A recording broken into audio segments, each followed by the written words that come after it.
Hello everyone. Yesterday we have done about wool and wool giving animals. I told you today we will do the properties of wool. So I am starting with first property, that is sun safe. wool जो है वो हमें सन से protection देती है। कैसे देगी? सन की जो रेडिएशंस होती हैं उनमें जो अल्ट्रा वायलेट रेडिएशंस होती हैं जिन्हें हम यूवी रेडिएशंस कहते हैं, तो वूल उन्हें हमारी बॉडी तक आने से रोकती है। आपने ये देखा होगा कि जब आप वुलन क्लोथ्स डालते हो या शॉल्स लेते हो, अगर आप धूप में भी रहते हो तब भी आपने जिस बॉडी पार्ट को वूल से कवर किया होता है उसके नीचे की स्किन में जो है वो डार्क नहीं हो जाती है, उसमें बर्न नहीं होते, क्योंकि वो नेचुरली यूवी प्रोटेक्शन देती है हमारी स्किन को। Second is flame retardant. Flame retardant है कि वो जल्दी से आग नहीं पकड़ती। आप ये देखेंगे कि जब आप उसको हीट करते हो तो आपको ये लगेगा कि वो जल्दी जलना शुरू होगी, लेकिन कोई भी ऑब्जेक्ट जो है वो जलने के लिए एक पर्टिकुलर टेम्परेचर एक्वायर करता है, जिसे हम इग्निशन टेम्परेचर कहते हैं। तो as compare to other fibres, जैसे हम नायलॉन ले लेते हैं, दूसरे फाइबर्स ले लेते हैं, वूल जो है वो जलने में थोड़ा सा ज़्यादा टाइम लेगा। इसको अबाउट 600 डिग्री सेल्सियस का इग्निशन टेम्परेचर पहुंचने तक ये बर्न होती है। नेक्स्ट है लेस टॉक्सिक फ्यूम्स। जब हम वूल को बर्न करते हैं, वूल एक्चुअल में एनिमल हेयर से बना हुआ फाइबर है, तो एनिमल हेयर जो है वो प्रोटीन्स का बना हुआ होता है। तो जब वो प्रोटीन्स बर्न होते हैं, हम उसे जलाते हैं, तो उससे कम हार्मफुल गैसेस निकलती हैं, जो कि हमारे लिए इतनी ज़्यादा हार्मफुल नहीं होती हैं। तो इसलिए ये लेस टॉक्सिक फ्यूम्स जो है वो लिबरेट करता है। Fourth one, biodegradable. Biodegradable word का मीनिंग है बायो। बायो मीन्स लिविंग से रिलेटेड जो है, डिग्रेडेबल जो कि अपने आप डिग्रेड हो जाए, खत्म हो जाए। तो वूल जो है दूसरे फाइबर्स के कंपैरिजन में जल्दी डिग्रेड हो जाती है, जल्दी जो है वो सड़ जाती है, खत्म हो जाती है। वूल फाइबर जो है वो ऑलमोस्ट 1 ईयर का टाइम जो है वो डिग्रेड होने के लिए ले लेता है। लेकिन आपने जैसे देखा होगा प्लास्टिक है, तो प्लास्टिक को अबाउट हंड्रेड्स ऑफ ईयर्स भी हो जाए फिर भी वो डिग्रेड नहीं होता है। Next is breathable.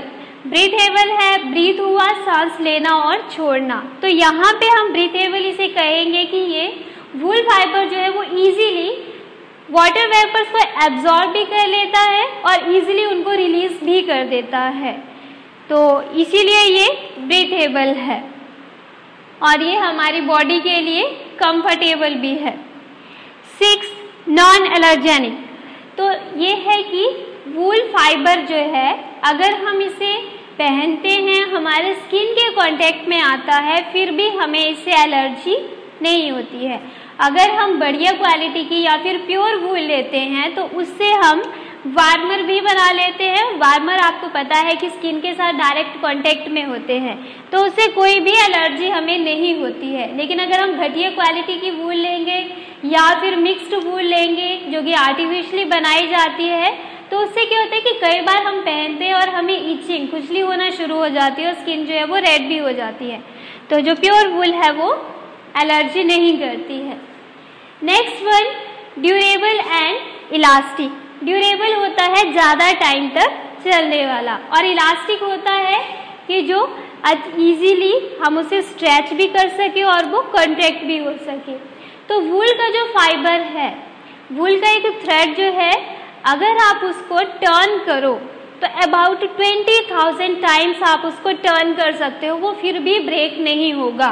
तो ये इलास्टिक भी है और ड्यूरेबल भी है, और ये इजीली अपनी शेप जो है वो फिर से रिगेन कर लेता है, जो इसकी पुरानी शेप होती है फाइबर की।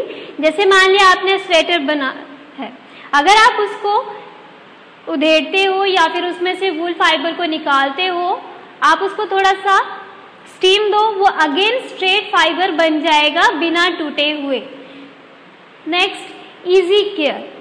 तो जो मॉडर्न वूल आ रही है उसमें ऐसी वूल है कि आप उसको वॉशिंग मशीन में भी वॉश कर सकते हैं। दैट मीन्स इसकी केयर करना बहुत ही ज़्यादा आसान है। आप इसको अगर आप मशीन में भी नहीं डालते तब भी इसको वॉश करना बहुत आसान है। आप इसको डिटर्जेंट में डालो, इसमें इजीली उसमें से डस्ट ग्रीस जो है वो रिमूव हो जाती है, आसानी से वो साफ हो जाती है और बहुत जल्दी ड्राई भी हो जाती है। Next, easy to spun. तो इसके फाइबर्स ऐसे हैं कि उनके हम आसानी से उनको मोड़ सकते हैं और बड़े फाइबर्स होते हैं, आसानी से टूटते नहीं हैं, तो हम इसे स्पिनिंग में भी यूज़ कर सकते हैं। आपने घर में देखा होगा कि विंटर सीजन के नियर बाय वूल से नीटिंग की जाती है। घर में आपने देखा होगा मम्मी को कि नीडल्स के ऊपर स्वेटर, कैप कुछ भी बनाते हैं तो इसमें आसानी से वो वूल जो है वो फोल्ड हो जाती। कैसा भी डिज़ाइन हम उसको देना चाहें तो हम उससे डिज़ाइन बना सकते हैं, वो टूटते नहीं है। And last one is keep warm. तो वूल के जो फाइबर्स होते हैं जब हम उनके स्पिनिंग करते हैं, उनसे हम कोई भी क्लोथिंग बनाते हैं तो उनके फाइबर्स के बीच में जो थोड़ा सा गैप रह जाता है उसमें वो एयर को ट्रैप करके रख लेते हैं, एयर को रोक के रख लेते हैं और उस वजह से क्या होता है कि अंदर की बॉडी हीट जो है वो बाहर एनवायरनमेंट में नहीं जा सकती, जिस वजह से वुलन क्लॉथ पहनने पर हमें वार्म फील होता है। वूल अपने आप में गर्म नहीं है लेकिन ये एयर को ट्रैप रख करके हमारी बॉडी को गर्म रखने का काम करती है। तो ये थे प्रॉपर्टीज ऑफ वूल जिसकी वजह से हम वूल का यूज करते हैं। अब हम करेंगे यूजेस ऑफ वूल। तो कुछ यूजेस हैं। वूल जो है वो गर्म रखने में हेल्प करती है, तो इसी वजह से हम उसके स्वेटर्स बनाते हैं, शॉल्स बनाते हैं। अब उसकी स्वेटर बनाई जाए या शॉल बनाई जाए ये आप डिटेल में बाद में पढ़ोगे। ये डिपेंड करता है उसके फाइबर्स के ऊपर कि किस एनिमल से फाइबर लिए गए हैं और किस टाइप के फाइबर है, उनका साइज क्या था, उनका टेक्सचर क्या था। Next is it is used to make blankets. Blanket होता है कंबल, तो कंबल भी बनाए जाते हैं इनके। और कई जगह पे आपने देखा होगा कि बेडिंग के ऊपर, बिस्तर के ऊपर बिछाने के लिए भी कंबल बनाए जाते हैं ताकि हमारा बेड जो है वो गर्म रहे। कारपेट बनाने में भी इनका यूज किया जाता है। विंटर में हम वुलन कारपेट का यूज करते हैं जो कि फिर कमरे को गर्म रखने का काम करती हैं। And it is also use to make upholstery. ये क्या है, आपने ये देखा होगा कि जैसे सोफा है, कुर्सी है, उनके ऊपर चाहे वो कवर लेदर का है या कपड़े का है लेकिन वो अंदर से नरम होता है, तो उसके अंदर जो मटेरियल भरा जाता है तो उसमें हम वूल फाइबर्स का यूज करते हैं। Next is in sound proofing. तो वूल फाइबर जो है ये साउंड प्रूफ होता है और इसीलिए हम इसका यूज जो है वो कर्टन्स बनाने के लिए भी करते हैं। अगर हम कर्टन लगा के रखें, वुलन फाइबर के बने हुए कर्टन लगा के रखें तो अंदर की आवाज बाहर कम जाएगी और बाहर की आवाज भी अंदर कम आएगी, तो इसलिए ये साउंड प्रूफिंग का काम करते हैं। अब ये जो प्रॉपर्टीज बताई हैं और यूजेस बताई हैं, आप सिर्फ एक उस वूल को ध्यान में नहीं रखेंगे जो कि सिर्फ स्वेटर बनाने के काम आती है, क्योंकि एनिमल फाइबर्स मैंने बताया था बहुत सारे एनिमल से मिलता है, बहुत सारे टाइप का होता है टेक्सचर के अकॉर्डिंग। तो डिफरेंट टाइप के फाइबर के अकॉर्डिंग यहाँ पे इकट्ठे उनके यूज और प्रॉपर्टीज बताई गई हैं। तो ये था आज का टॉपिक और कल से हम स्टार्ट करेंगे कि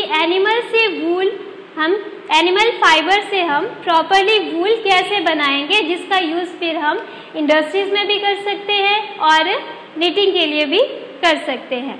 थैंक यू।